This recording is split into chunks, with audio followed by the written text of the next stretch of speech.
भारताला तब्बल 12 वर्षांनी मिळाला बुद्धिबळाचा नवा राजा। डोमाराजू बुकेशची विश्व बुद्धिबळ फायनलमध्ये डिंग लिरेनवर मात, 7.5 गुणांसह विश्वविजेतेपदाला गवसली।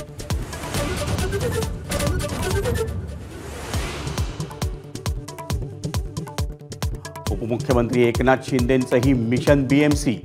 शिवसेनेच्या आजी माजी आमदार, खासदार आणि माजी नगरसेवकांची पालिका निवडणुकीसंदर्भात बैठक।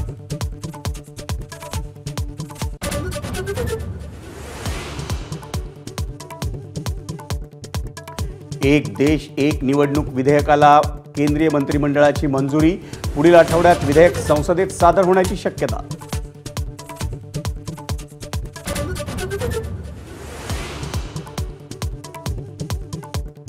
फडणवीसांच्या दिल्लीत अमित शहांसोबत झालेल्या बैठकीत महाराष्ट्र मंत्रिमंडळाचा फॉर्म्युला फायनल। भाजपचे 20, शिंदेंचे 12 तर अजित पवारांचे 10 मंत्री होणार। 14 तारखेला मंत्रिमंडळ विस्ताराची शक्यता।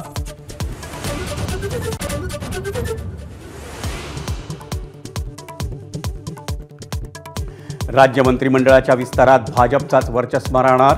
सूत्रांची माहिती, गृह खात्यासह सर्व प्रमुख खाती भाजपकडे, नगरविकास मात्र शिवसेनेला मिळण्याची शक्यता।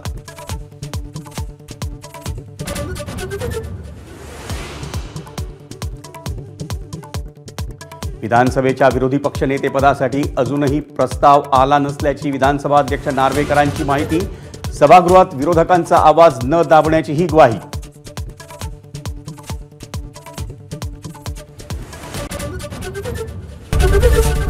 एबीपी माझा, उघडा डोळे बघा नीट।